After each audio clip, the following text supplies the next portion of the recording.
ఇండియాలో జాయిన్ అయిన తర్వాత food habits, sleeping habits, mental peace, what not అన్నీ డిస్టర్బ్ అయిపోయినాయి. రీసెంట్ టైంలో ఎయిర్ ఇండియా జాయిన్ అవ్వాలి అని అనుకుంటున్న వాళ్ళకి ఐ వుడ్ సే నో.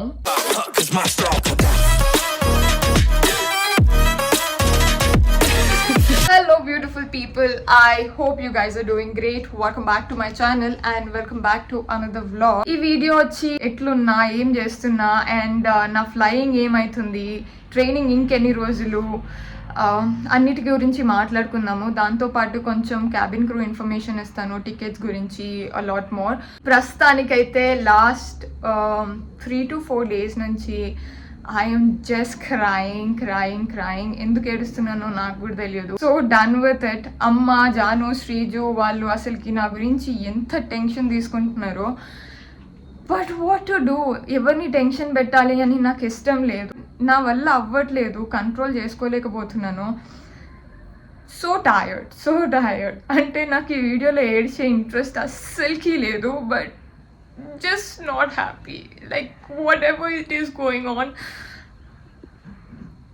అంటే ఒక మనిషి కంట్రోల్ చేసుకొని ఇంకా దాని తర్వాత నా వల్ల అవ్వదు అని అనుకుంటారు కదా, అలా అయిపోయింది నాకు. టైమ్స్ ఐ ఫీల్ నేను ఎయిర్ ఇండియా ఎందుకు జాయిన్ అయినాను అసలుకి. మంచి మాట్లాడుకుందాము. I will not cry. ఏడ్చి ఐ థింక్ వాటర్ ట్యాంక్ కూడా అయిపోయింది అనుకుంటా. క్యాబిన్ క్రూ ఒక ఫన్, లవింగ్ అండ్ బాగా పైసలు వస్తాయి, ఏం టెన్షన్ ఉంది, they will enjoy their job అని అనుకుంటారు. There is other side of it. So today I'm gonna talk more about it. ప్రస్తుతానికి ఇది నా హెయిర్ అనమాట. కట్ చేయించి 1 year అవుతుంది. నేను లాస్ట్ టైం కట్ చేయించినప్పుడు నా జుట్టు లెంత్ ఇంతుండే, ఇది పెరిగింది లాస్ట్ 1 yearలో నాకు. సో ఇప్పుడు మనం వెళ్తున్నాము అండ్ నాకు ఒక బ్రాండ్ కూడా ఒక ప్రోడక్ట్ పంపించింది అనమాట. ఆల్మోస్ట్ 1 నెల అవుతుంది. టెక్ the Ayurveda company Kumkumadi sunscreen అనమాట. సో దీంట్లో 2 పవర్ఫుల్ ఇంగ్రీడియంట్స్ ఉన్నాయి, సాఫ్రన్ అండ్ అలాగే క్యారెట్ సీడ్ ఆయిల్ ఉంది.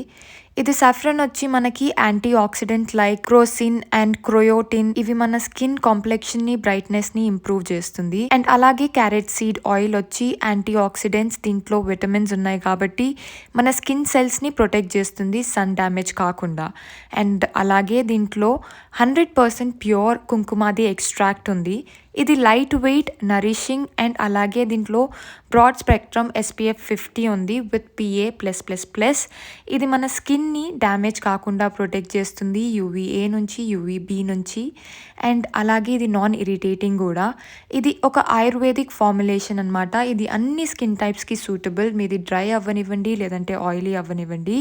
సో ఇది ఎప్పుడైనా సరే ఒక 15 minutes ప్రాయర్ అప్లై చేసుకోండి బయటికి వెళ్ళే ముందు. అండ్ ఇప్పుడు ప్రస్తుతానికి ఫ్లాట్ 50% ఆఫ్ ఉన్నాయి వాళ్ళ ప్రోడక్ట్స్ మీద. ఇది లిమిటెడ్ టైం ఆఫర్ అనమాట. సో డెఫినెట్గా ట్రై చేయాలి. నాకు ఇది నచ్చింది అండ్ నేను ఈ ప్రోడక్ట్ మళ్ళీ వేరే వీడియోస్లో వాడడం కూడా చూస్తారు. యాజ్ యూ కెన్ సీ ఎంత బాగుందో. వాళ్ళు పంపించినా సరే one of the best sun screen. ఇది నేను ఎక్కడా చూడలేదు. ఇది వీళ్ళు పంపించిన తర్వాతనే అచ్చా ఇది కూడా ఒక సన్ స్క్రీన్ ఉందా అని నాకు తెలిసిందనమాట. సో ఎవరైనా ఆయుర్వేదిక్ టైప్ చూడాలి, అలాంటివి యూజ్ చేయాలి అన్న వాళ్ళు डेफिनेटगा you can go for it. क्या आ जाती हूँ फट ठीक है, मन नहीं कर रहा कुछ काम करने का, बट फिर सोच रही हूँ थोड़ा बाल कटवाती हूँ तो अच्छा लगेगा. సీత ఇంట్లో వండుతుంది. మళ్ళీ మీలో కొంతమంది అంటారు అట్లా ఆ ఒక్క ఆమెని ఇంట్లో పెట్టి ఎట్లా బయటికి పోతున్నామని. ఆమెను నమ్ముతా. ఇంతకుముందు కూడా ఇట్లా బయటికి పోయి వచ్చినా ఏం తీసుకోదు, ఏం చెయ్యదు. ఇంత నమ్మకం అయితే ఉంది. ఇంట్లో పనికి పెట్టుకుంటే అట్లీస్ట్ అంత అయితే పెట్టుకుంటాం కదా. పోదాం హెయిర్ కట్కి. కొంచెం ఎండ కొడుతుంది కానీ అయినా నాకు ఎందుకో తెలియదు బాగా చలి పెడుతుంది. వీక్ అయినందుకో తిననందుకో no idea. So let's see. Haircut చేయించుకొని ఇంకా ఏడుస్తానా లేదా కొంచెం మంచిగా అనిపిస్తుందా నాకు కూడా తెలియదు. పోయి అయితే హెయిర్ కట్ చేయించుకుందాం. మా కిందనే కదా, ఎక్కువ దూరం కూడా లేదు. తలస్నానం చేసి 5 రోజులు అవుతుంది. ఇదన్నమాట నా జుట్టు. వచ్చిన ఆయన లేరంట, 5 నిమిషాలు పడుతుందంట.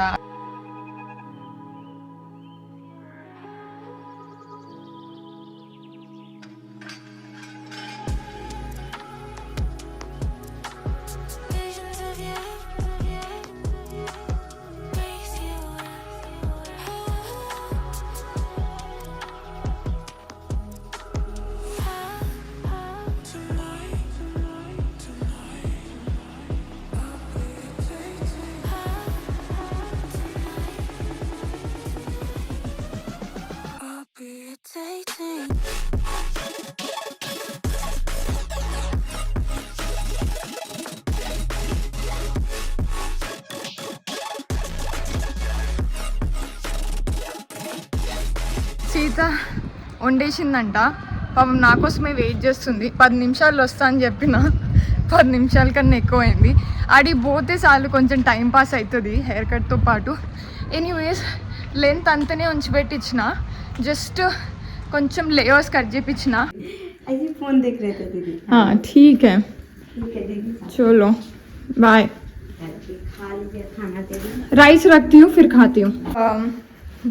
సీత ఏం చేసిందంటే ఈరోజు ఎక్కువ చేపియలేదు, జస్ట్ మటర్ సబ్జీ ఈడ చపాతీ చేపించిన. కాసేపటి తర్వాత నేను రైస్ పెట్టుకుంటా. ఓకే, మీ అందరికీ చెప్పేది ఏంటంటే హెయిర్ కట్ చేయించుకునేటప్పుడు లెంత్ ఒకవేళ వెనకాల అంతే ఉంచి పెట్టుకోవాలంటే లెంత్ని డిస్టర్బ్ చేయకుండా జస్ట్ ఫ్రంట్ ఏదైతే ఉంటుందో మిడిల్ పార్టీషన్ తీపిచ్చి ఈ ఫ్రంట్ పార్ట్ జస్ట్ ఇది ఎంతైతే ఉందో దాన్ని ఫస్ట్ లేయర్ వచ్చి ఇక్కడ కట్ చేయమని చెప్పండి, సెకండ్ లేయర్ ఇక్కడ, థర్డ్ లేయర్ ఇక్కడ అండ్ ఫోర్త్ లేయర్ ఇక్కడ. అండ్ వెనకాల అస్సలకి కట్ చేపియకండి, జస్ట్ ఇంత ట్రిమ్ చేపియండి.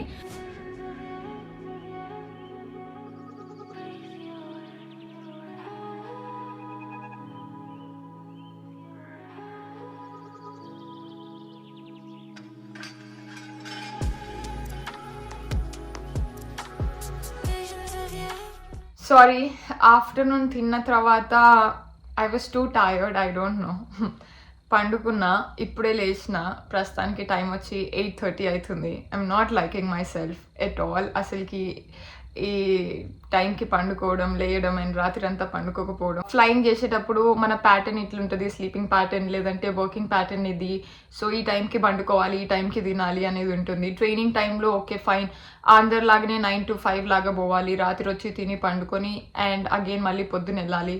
సో ఆ ప్రకారంగా మనం షెడ్యూల్ అనేది ప్లాన్ చేసుకుంటాము. మన స్లీపింగ్ ప్యాటర్న్, ఫుడ్ హ్యాబిట్స్ అన్నీ కూడా దాని ప్రకారం చేంజ్ చేసుకుంటాము. బట్ ఎయిర్ ఇండియాలో జాయిన్ అయిన తర్వాత food habits, sleeping habits, mental peace, what not అన్నీ డిస్టర్బ్ అయిపోయినాయి. 3 months ట్రైనింగ్ని 8 months ల్యాగ్ చేస్తున్నారు. అండ్ ఇంకా ఎన్ని రోజుల్లో నాకు తెలియదు. ఇంకా అయిపోయింది అని అనుకుంటున్నా, బట్ ఇంకా అయిపోలేదు.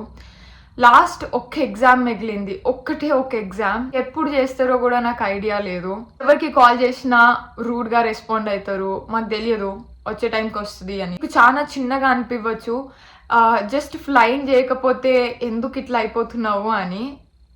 మనము రోజు పని చేసి అలవాటు అయిపోతుంది కదా, అది మనకు ఒక హ్యాపీనెస్ని ఇస్తుంది. సో ఇప్పుడు ఆ పనే లేదు నాకు. నన్ను నేను ప్రతిరోజు ఇట్స్ ఓకే ప్రణవి, ఇంకొక 1 month, ఇంకొక 2 months అయిపోయింది, ఫ్లయింగ్ స్టార్ట్ చేస్తావు, మళ్ళీ నువ్వు బిజీ అయిపోతావు. సో ఎంజాయ్ దిస్ టైం, ఈ ఫ్రీ టైం నీకు మళ్ళీ దొరకదు, అప్పుడు మళ్ళీ నువ్వు రిగ్రెట్గా ఫీల్ అవుతావు. ఇది అది ఏదేదో నా మైండ్కి ఏం థాట్స్ వస్తే అవన్నిటినీ తీసేస్తూ ఏదో ఒకటి పాజిటివ్గా చెప్పుకుంటూ ముందుకు వెళ్తున్నా. కానీ ఇంక నా వల్ల అవ్వట్లేదు. ఎట్లా అనిపిస్తుందంటే why did I join air India? ఎప్పుడు ట్రైనింగ్ ఉంటుందో నో అప్డేట్స్. సరే SOL టికెట్స్ ఉన్నాయా, అవి మంచిగా యూటిలైజ్ చేసుకోవచ్చు. సరే నాకు ఇష్టం ఉన్నప్పుడు ఇంటికి పోవచ్చు, ఇంటికి రావచ్చు అంటే అవి క్యాన్సిల్ చేసేసినారు. ఏం చేయాలి నాకు అర్థమవుతలే. I'm stuck. అంటే నేను ఇంటికి పోలేను, ఈడ ఉండలేను. ఇంటికి పోయినా సరే ఈడ నేను రెంట్ కడుతూనే ఉండాలి. ఇంట్లోనే మంచిగా ఉన్నావు, సో డోంట్ చేంజ్ అనిండే. అప్పుడు నేను ఫ్లై చేస్తుండే, I don't have any intentions also గోయర్ నిడిచిపెట్టి ఇంకొక ఎయిర్లైన్కి ట్రై చేసి వెళ్ళాలి అని. Because I had my comfort zone, నాకు కావాల్సినంత శాలరీ నాకు వస్తుంది అండ్ నాకు ఆ పీస్ ఆఫ్ మైండ్ ఉండే కాబట్టి I was happy over there. సడన్గా గోయర్ బంద్ అయిపోవడము, సో నా దగ్గర ఇంకొక ఆప్షన్ లేనప్పుడు ఇండిగో, ఎయిర్ ఇండియా మన ఇండియాలో బెస్ట్ ఎయిర్లైన్స్. సో ఈ రెండిట్లో ఏదైనా ఒకటి చూస్ చేసుకోవాలంటే నేను ఎయిర్ ఇండియాని చూస్ చేసుకున్నాను. Because air India international operate అవుతుంది అండ్ డొమెస్టిక్ ఆల్రెడీ నేను చేసి 8 years నుంచి అలసిపోయినాను. సో నాకు ఈ 2 options ఉన్నప్పుడు వై నాట్ ఇంటర్నేషనల్ అని అనుకొని నేను ఇంటర్నేషనల్కి వెళ్దాము, ఇంటర్నేషనల్ ఫ్లైట్స్ ఆపరేట్ చేద్దాము, ఫ్లయింగ్ చేసిన అన్ని రోజులు. సో దాట్ నాకు ఒకసారి నేను రిటైర్డ్ అయిపోయిన తర్వాత when I look back, okay నేను డొమెస్టిక్ కవర్ చేసినాను ఆల్ ఓవర్ ఇండియా అండ్ నేను ఇంటర్నేషనల్గా కూడా ఆల్మోస్ట్ అన్ని కవర్ చేసినాను అని ఒక సాటిస్ఫాక్షన్ ఉంటుంది. ఆల్రెడీ ఎయిర్ ఇండియాలో లాస్ట్ 1.5 year నుంచి ఫ్లై చేస్తున్న వాళ్ళు కూడా లాస్ట్ few months నుంచి వాళ్ళకి ఫ్లైట్సే లేవు. శాలరీ ఏడు నుంచి వస్తుంది? If we don't fly we don't get salary. As simple as that. మేము ఫ్లై చేసినంత వరకే మాకు శాలరీ, ఫ్లై చేయకపోతే పైసలు రావు. అండ్ ఐమ్ లైక్ ఎప్పుడు ఫుల్ ఫ్లెష్గా ఫ్లయింగ్ స్టార్ట్ చేస్తాను, ఎప్పుడు శాలరీ చేతికి తీసుకుంటాను, ఏమీ అర్థం అవ్వట్లేదు. అండ్ ఇవన్నీ నేను చెప్పకపోతే ఎవరికి తెలియదు. బయట వాళ్ళకి ఎట్లా అనిపిస్తుంది అంటే ఫ్లై చేస్తున్నారు, ఎంజాయ్ చేస్తున్నారు, ఇడికి పోతున్నారు, హోటల్స్ దొరుకుతున్నాయి, ఎవ్రీథింగ్. బట్ చెప్తే never ending. There is always good side and bad side. నాకు యూట్యూబ్ మీద కూడా ఫోకస్ చేయలేకపోతున్నాను బికాజ్ మెంటల్ పీస్ లేనందుకు. ఎనీవేస్, ఒకవేళ ఈ రీసెంట్ టైంలో ఎయిర్ ఇండియా జాయిన్ అవ్వాలి అని అనుకుంటున్న వాళ్ళకి ఐ వుడ్ సే నో. మొత్తం వినండి. ఆల్రెడీ జాయిన్ అయ్యి నేను ట్రైనింగ్ తీసుకొని ట్రైనింగ్ కంప్లీట్ అయిపోతుంది. నా పర్సనల్ ఎక్స్పీరియన్స్ నుంచి చెప్తున్నా. ఫస్ట్ థింగ్, మీరు ఎందుకు క్యాబిన్ క్రూ అవ్వాలనుకుంటున్నారు? You should know yourself. Maybe enjoy చేయనీకే, లేదంటే పైసలు ఎర్న్ చేయనీకే. ఒకవేళ ఎంజాయ్ చేయాలి అని అనుకుంటే you can join, that's not a big deal for you guys. But ఒకవేళ మీ మైండ్లో పైసలు ఎర్న్ చేయాలి అనే మైండ్ సెట్తో ఉంటే don't join air India for a while. So మీకు ఫస్ట్ టైం అయితే please go for IndiGo and try. గర్ల్స్కి అండ్ బాయ్స్, ఎయిర్ ఇండియా ప్రస్తుతానికి బాయ్స్ని హైర్ చేయట్లేదు. లాస్ట్ 2 years నుంచి they have stop hiring boys, only గర్ల్స్ని హైర్ చేస్తున్నారు. దీని రీజన్ ఎందుకు అనేది నేను చాలాసార్లు ఇన్స్ట్రక్టర్స్ని అడిగిండే, హెచ్ఆర్తోని మీటింగ్ అయినప్పుడు కూడా నవ్వుతూ అడిగినాము. బట్ వాళ్ళ దగ్గర కూడా ఆన్సర్ లేదు ఎందుకు అనేది. ఒకవేళ ఉన్నా వాళ్ళు మాకు ఆన్సర్ ఇవ్వలేదు. సో నాకు రీజన్ తెలియదు ఎందుకు బాయ్స్ని హైర్ చేయట్లేదు అనేది. సో మీ దగ్గర ప్రస్తుతానికి జెట్ వెస్తారా అండ్ అకాసా ఉంది. ఇవి ఎక్కడ ఇంటర్వ్యూస్ జరుగుతాయి, ఎప్పుడు జరుగుతాయి అంటే డోంట్ ఆస్క్ మీ. నేను స్పైస్ జెట్ గురించి అయితే చెప్పగలుగుతాను. స్పైస్ జెట్కి గుర్గావ్లో ట్రైనింగ్ సెంటర్ ఉంది. అక్కడ ఇంటర్వ్యూస్ కండక్ట్ చేస్తారనమాట. ఇంటర్ అయిపోయిన తర్వాత గ్రౌండ్ స్టాఫ్ గురించి అని. సో రీసెంట్గా నేను ఒక పోస్ట్ కూడా పెట్టినాను, గ్రౌండ్ స్టాఫ్ గురించి వీడియో చేద్దాం అనుకుంటున్నాను, ఒకవేళ ఎవరికైనా ఏమైనా క్వశ్చన్స్ ఉంటే అడగండి అని. సో దాని గురించి నేను ఆల్రెడీ ఒక ఫ్రెండ్కి ఫోన్ చేసినాను. సో నేను అన్ని క్వశ్చన్స్ రెడీ అయిన తర్వాత నీకు కాల్ చేస్తాను. సో ప్లీజ్ కాసేపు నన్ను బేర్ చేసి అన్నిటికీ ఆన్సర్ ఇయ్యని చెప్పిన. So please wait for that. క్రిస్ప్గా క్లియర్గా మీకు యూస్ఫుల్ అయ్యేటట్టు ఇద్దాము అని నా ఇంటెన్షన్. ఇంకొక క్వశ్చన్ చాలా మంది అడుగుతుండే, చీప్ టికెట్స్ ఎలా బుక్ చేసుకోవాలి అనేది. ఒకవేళ నేను టికెట్స్ ఎలా బుక్ చేసుకుంటానో చెప్తాను. చీప్ అవునా కాదా అనేది నాకు అది తెలియదు.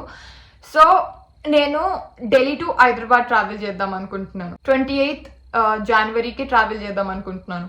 సో అప్పుడు ఫస్ట్ నేను ఏం చేస్తాను, గూగుల్లో జస్ట్ నేను ఢిల్లీ టు హైదరాబాద్ ఫ్లైట్స్ అని టైప్ చేస్తాను. చేసిన తర్వాత మనకి చాలా వెబ్సైట్స్ వస్తాయి. మేక్ మై ట్రిప్ అని, ఎక్సిగో అని, స్కై స్కామర్ అని, they are lot more. So what I do is, నేను ప్రతి ఒక్క వెబ్సైట్కి వెళ్తా. లిటరలీ ప్రతి ఒక్క వెబ్సైట్కి వెళ్తా. 100 రూపీస్ తగ్గినట్టే కదా. So that is more important. So నేను అన్ని వెబ్సైట్స్కి వెళ్ళి మొత్తం ఫైనల్ బిల్ చేసేంత వరకు మనకి ఎంత ప్రైస్ పడుతుంది అనేది చూసుకుంటా. సో ఇక్కడ వీళ్ళు ఏం చేస్తారంటే, మనకి ఆ వెబ్సైట్ ఓపెన్ చేసిన తర్వాత మనం డేట్ సెలెక్ట్ చేసుకొని డెస్టినేషన్ టు అండ్ ఫ్రమ్ పెట్టిన తర్వాత మనకి ఒక రేట్ చూపిస్తుంది. మేబీ 5660 అనుకోండి. ఓకే సరే, ఇక్కడ ఇంతనే ఉంది కదా. నెక్స్ట్ వెబ్సైట్ ఓపెన్ చేస్తే 5500 ఉంటుంది. బట్ మొత్తం ఫైనలైజ్ చేసి మన పేరు ఎంట్రీ చేసి బిల్లింగ్ ఎప్పుడైతే వస్తామో పేమెంట్ చేసే మూడ్కి అది కూడా 6000 అవుతుంది, ఇది కూడా 6000 అవుతుంది. ఎప్పుడైనా సరే మీరు ఏ వెబ్సైట్ చెక్ చేసినా ఆ వెబ్సైట్లో మీరు మీ టు అండ్ ఫ్రమ్ వేసి డేట్ సెలెక్ట్ చేసుకొని లాస్ట్ బిల్లింగ్ దాకా వెళ్ళిన తర్వాత, అంటే పేమెంట్ మోడ్ దాకా వెళ్ళిన తర్వాత ఎంతైతే చూపిస్తుందో అది మీ యాక్చువల్ అమౌంట్. సో అట్లా నేను ప్రతి ఒక్క దాంట్లో చెక్ చేసుకుంటాను. ఈ రోజు దాకా అయితే నాకు స్కై స్కామర్లోనే ప్రతి ఒక్క ఫ్లైట్ తక్కువ పడింది. మేబీ అది 200 కానివ్వండి, ఒక్కొక్కసారి 1500 కూడా తక్కువ పడింది నాకు, అండ్ ఒక్కొక్కసారి 500, 200. సో మోస్ట్లీ స్కై స్కామర్లో తక్కువ ఉంటుంది మిగతా దాంట్లో కంపేర్ చేస్తే. అందరికీ కూడా ఒక క్లారిటీ ఉండాలి, ఎందుకు ఫ్లై చేయట్లేదు, ఇంకెన్ని రోజులు, ఓకే ఎయిర్ ఇండియాలో జాయిన్ అయింది కానీ ఇంకా ఫ్లై చేయట్లేదా, they should be a reason for it. So మీ అందరికీ రీజన్ తెలియాలి. చాలా రోజుల నుంచి చెప్దాము అని ఆపుకుంటున్నాను నన్ను నేనే ఎందుకు చెప్పడము, అండ్ మిగతా వాళ్ళందరినీ డిసప్పాయింట్ చేయడము, ఇట్స్ ఓకే అని. But somewhere I felt it's good to share. ఎందుకంటే రియాలిటీ చెక్ అనేది అందరికీ ఉంటుంది.